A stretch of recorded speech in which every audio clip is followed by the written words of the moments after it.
FellowMeWrestlers.com. I'm Scott Rowland, joined by assistant men's lacrosse coach Dwayne Stewart. Coach, coming off the first 3 games of the 2018 season, you make a trip over to Hampton, then make a long trip down to the Sunshine State for games against Palm Beach Atlantic and then St. Leo. How do you feel like the team performed in the first 3 games of the season? I think we performed up to what we expected. I thought the Florida trip was a little rough on the back end, but for the most part, Hampton was a very good team, athletic team, just as big, just as fast as us, and we still had our way with them. I think our IQ dominated them in that game. Same thing with Palm Beach. They were very athletic, young team, but very good and very talented, and our IQ dominated them. I thought against St. Leo, the heat was definitely a big factor. Us playing in 50-degree weather for the past month, and then going down there playing in 90-degree on turf, kind of show-shocked our guys a little bit, and they were the better team that day. And if we could have it back, I think we would give them a better game. Well, and then you talked about it being the back end of the Florida doubleheader. That's a long trip, obviously, and then you have to return 2 days later and play a nationally ranked team like St. Leo. How do you think that impacted the game? It impacted it a lot. Like I said, playing in 90-degree heat on a back-to-back, even let's say even NBA teams on the back-to-back, the best teams in the world, they struggle with it. So this is early in the season, a first time for me. Without Coach Kim being there, adjustments on the fly were made, and we just didn't have it that day.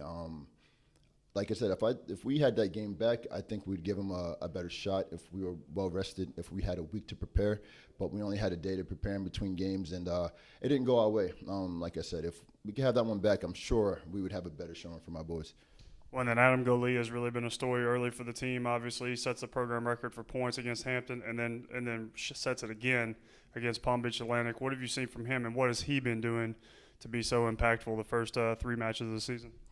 He's been not a vocal leader, but just a presence on the field that everybody is attracted to. So when a mid he's running down the field, they know where he is because he's that kind of player.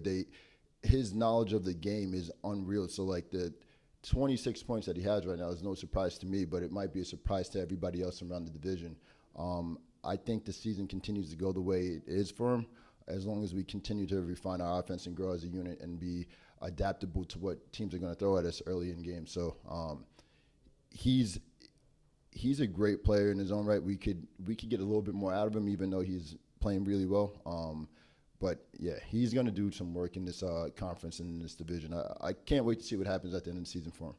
Back in action this weekend when you head to Cincinnati to face Walsh. First off, how have you seen the team bounce back and respond since getting back from Florida, and how do you expect them to play and perform against Walsh? Yesterday was our first practice since St. Leo. With the field conditions, it being wet and muddy outside, we responded really well.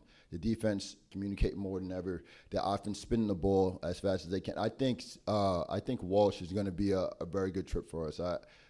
I see us taking a step forward as a program. Obviously, being humbled like that, losing 20-6 is, it'll bring you back down to life a little bit. And I think we are a little bit up from the first 2 games. Walsh, if they're not prepared, they're a very young team. We're gonna do well against them. I believe it.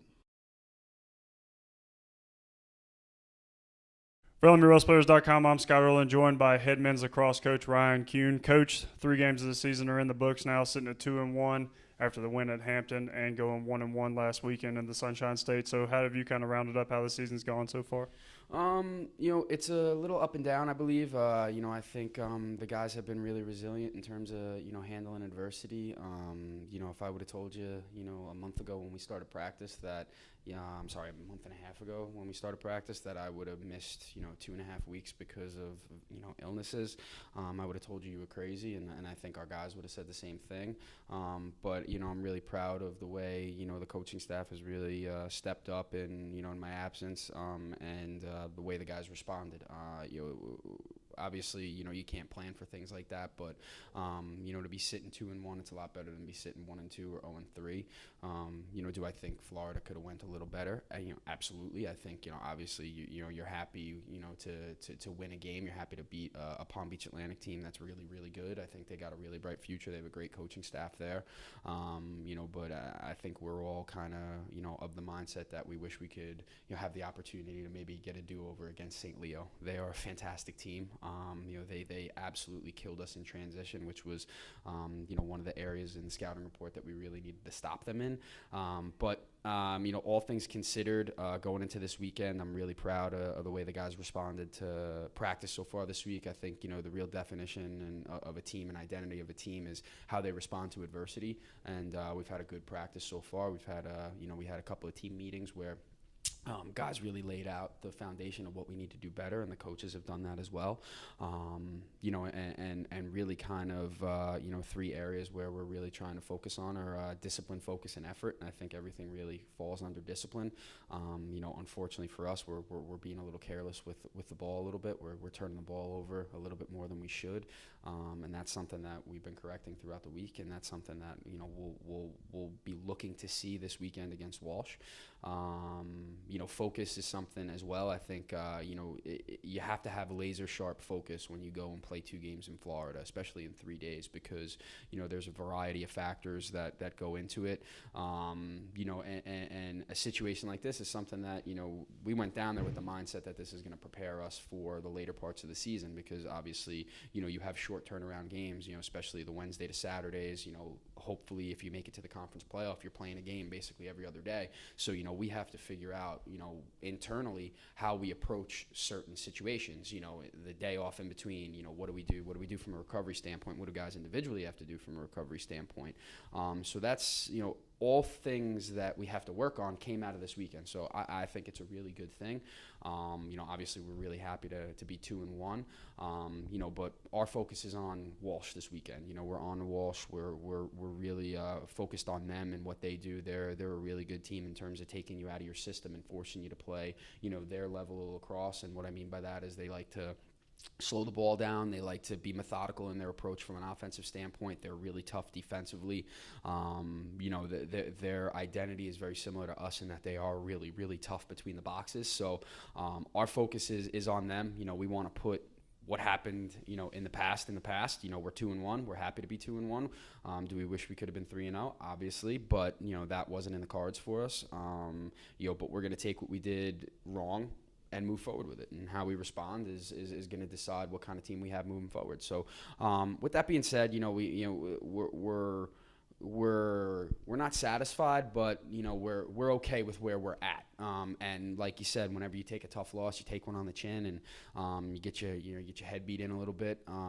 It's better to have it done early in the season, so that you can kind of get humbled a little bit. I think when things are going your way and things are going good for you, it gets a little rough to deal with a little adversity. You might not know how to deal with a little adversity, so it's really good for that. And we addressed how we handle that. We addressed how we need to improve moving forward, and our guys have responded in practice. I think we're excited to see what we bring to the table on Saturday. And you talked about the transition defense against St. Leo. You talked about the turnovers were a problem. Those were 2 problems you wanted to address. But what are some things that you did well in the first 3 matches that you want to build upon? I think the identity of the offense is coming together really well. Obviously, we've got some guys that are playing, fairly well. I thought, in the settled 6-on-6 area, we looked halfway decent, in terms of defensively and offensively. Now, do we need to improve on that? Absolutely. I think one of the things that I'm really proud of compared to, I didn't think we faced off particularly well the first game. We didn't get great wing work, wing play the first game. Then we had a really good bounce back against PBA. We even had an even better bounce back against St. Leo. So in the last 2 games, I'm really happy with how we're progressing, in terms of, overall play at the faceoff X. Obviously having Hunter Clark out the first 2 games and getting him back the third game, that was a really big shot in the arm. But I thought Cam Andrews had a fantastic bounce back compared to, Hampton, to PBA. So we're really pleased with that. But that's something that needs to get a little bit better. I think, on the wings, we need to get a little bit grittier against some of the teams that we play. That's what's going to make the difference. You got to be tougher, you got to be grittier, and you got to fight. I mean, it's not like physical fisticuffs, but you have to fight for ground balls. You have to want it more. And I think this weekend, that's something that we're identifying. We got to be a little bit tougher. So I think that, those areas are progressing. We made a couple of, changes not changes, but, just shifted, just literally, you make a couple of adjustments to, how you do your sets, and it opens up things. So we're excited to see, what we do this weekend.